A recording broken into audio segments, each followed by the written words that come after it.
Assalamualaikum warahmatullahi taala wabarakatuh. Jangan lupa subscribe, aktifkan lonceng notifikasi agar tidak ketinggalan video berikut.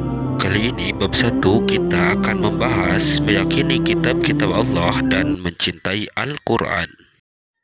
Pengertian iman kepada kitab-kitab Allah. Iman kepada kitab-kitab Allah berarti percaya dan yakin dengan sepenuh hati bahawa Allah Subhanahu Wa Taala telah menurunkan kitab-kitabnya kepada para rasulnya. Ajaran yang terdapat di dalam kitab tersebut disampaikan kepada umatnya manusia sebagai pedoman hidup agar dapat meraih kebahagiaan di dunia dan di akhirat. Bismillahirrahmanirrahim. Yahdi bihi Allahu man ittaba'a ridwanahu subulas salami wa yuhrizuhum minadh dhulumati ilan nuri bi'idhnihi wa yahdihim ila syiratim mustaqim, yang artinya sebagai berikut di bawah.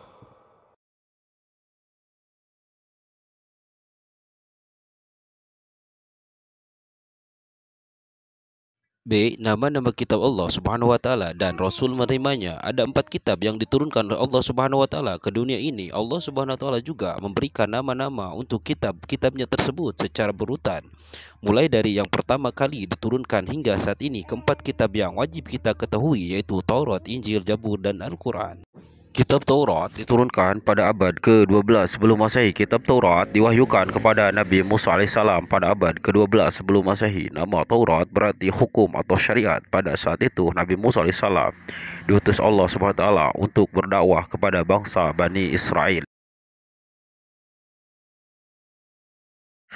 Adapun bahasa yang digunakan adalah kitab Taurat adalah bahasa Ibrani yang tertuang dalam firman Allah Subhanahu Wa Taala Al-Mu'minun ayat 49 sebagai berikut. Walaqad ataina Musal kitaba la'allahum yahtadun. Dan sungguh telah kami anugerahkan kepada Musa AS kitab Taurat agar mereka Bani Israel mendapat petunjuk dari Allah Subhanahu Wa Taala. Adapun pokok-pokok ajaran yang ada dalam kitab Taurat yang diturunkan di Bukit Sinai. 1. Perintah untuk mengesahkan Allah Subhanahu Wa Taala. 2. Larangan menyembah patung. 3. Larangan menyebut nama Allah Subhanahu Wa Taala dengan 4. Perintah mensucikan hari Sabtu. 5. Perintah menghormati kedua orang tua. 6. Larangan membunuh sesama manusia. 7. Larangan berbuat zina. 8. Larangan mencuri. 9. Larangan menjadi saksi palsu. C. Kitab Zabur diturunkan abad ke-10 sebelum Masehi. Kitab Zabur diturunkan Allah Subhanahu Wa Taala kepada Nabi Daud AS untuk bangsa Bani Israel atau umat Yahudi. Kitab ini diturunkan pada abad 10 sebelum Masehi di daerah Yerusalem. Adapun kitab ini ditulis dengan bahasa Kipti. Firman Allah Subhanahu Wa Taala, Bismillahirrahmanirrahim. Wa rabbuka a'lamu bima fis samawati wal ard wa laqad fadalna ba'dhan nabiyyina 'ala ba'di wa ataina Zabuda zabura. Artinya, dan Tuhanmu lebih mengetahui siapa yang di langit dan di bumi, dan sungguh kami telah memberikan kelebihan kepada sebagian nabi-nabi atas sebagian yang lain, dan kami berikan Zabur kepada Nabi Dawud alaihi salam. Al-Quran Surat Al-Isra ayat 55. 3. Kitab Injil diturunkan pada abad ke-1 Masehi. Kitab Injil diturunkan kepada Nabi Isa AS pada permulaan abad 1 Masehi. Kitab Injil diwahyukan di Yerusalem. Kitab ini ditulis pada awalnya dengan menggunakan bahasa Suryani. Kitab ini menjadi pedoman bagi kaum Nabi Isa AS, yakni kaum Nasrani. Allah Subhanahu Wa Taala berfirman dalam Al-Quran Surat Maryam ayat 30. A'udzubillahi minasyaitonirrajim. Bismillahirrahmanirrahim. Qala inni abdullahi ataniyal kitaba wa ja'alni nabiyyan. Secara umum, kitab Injil berisi tentang 1. Perintah untuk kembali mengesahkan Allah. 2. Membenarkan keberadaan kitab Taurat. 3. Menghapus beberapa hukum dalam kitab Taurat yang tidak lagi sesuai dengan perkembangan zaman. 4. Menjelaskan bahwa kelak akan datang kembali Rasul setelah Nabi Isa alaihi salam. 4. Kitab Al-Quran diturunkan pada abad ke-7 kurun waktu tahun 611 sampai 632 Masehi. Kitab Al-Quran merupakan kitab yang diturunkan Allah Subhanahu Wa Taala kepada Nabi dan Rasul yang terakhir, yaitu Nabi Muhammad SAW. Diturunkan Allah sebagai penyempurna dan membenarkan kitab-kitab sebelumnya.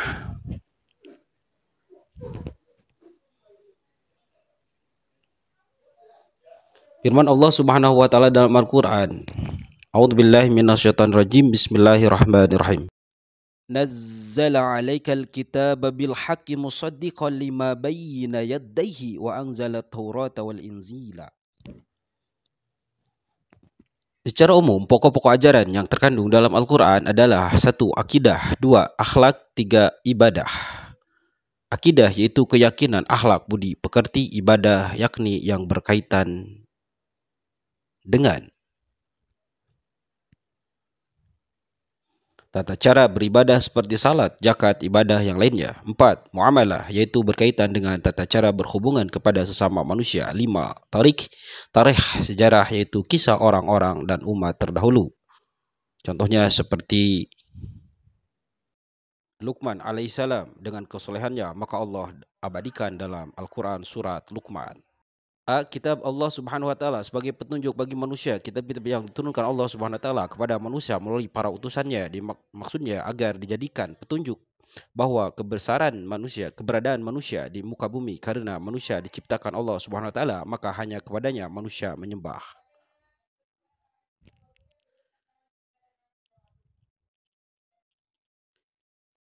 Allah Subhanahu wa taala telah menjamin kemurnian Al-Qur'an ini sebagaimana tertuang dalam firman Allah. Bismillahirrahmanirrahim. Inna nahnu nazzalna dzikra wa inna lahu lahafidun. Artinya, sungguhnya kamilah yang menurunkan Al-Quran dan pasti kami pula yang memeliharanya. Al-Quran surat Al-Hijr ayat ke-9. Keterangan yang menyatakan bahwa suhuf itu benar adanya adalah firman Allah Subhanahu wa taala. Bismillahirrahmanirrahim. Inna hadza lafis suhufil ula, suhufi Ibrahim wa Musa. Artinya sungguhnya ini terdapat dalam kitab-kitab yang dahulu, yakni kitab-kitab Ibrahim dan Musa alaihi salam.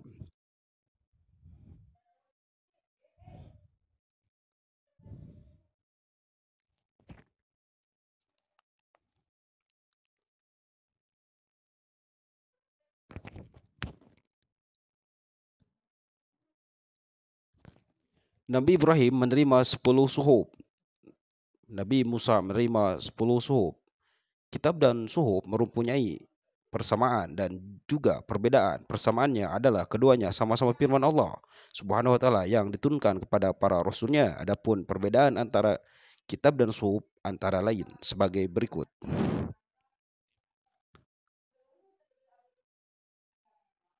Kehidupan orang-orang terdahulu.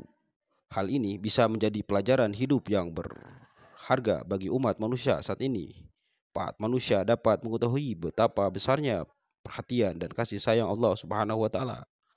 5. Manusia yang beriman akan dapat mengetahui dan membedakan mana yang baik dan mana yang buruk, karena di dalam kitab dijelaskan tentang perilaku yang baik dan buruk. 6. Mensyukuri segala anugerah dan nikmat Allah Subhanahu wa taala termasuk pemberian petunjuk yang benar melalui kitab-kitabnya. 7. Hati manusia menjadi lebih tentram dan menambah ilmu pengetahuan. 8. Memiliki sikap toleransi yang tinggi karena kitab-kitab Allah Subhanahu wa taala. D. Hikmah beriman pada kitab-kitab Allah Subhanahu wa taala. 5. Kisah teladan Luqman Al-Hakim adalah orang yang disebut di dalam Al-Quran surah Luqman. Beliau terkenal karena nasihatnya. Nama panjangnya ialah Luqman bin Unaqo bin Shadud. Sekian, terima kasih. Akhirul kalam. Wassalamualaikum warahmatullahi wabarakatuh.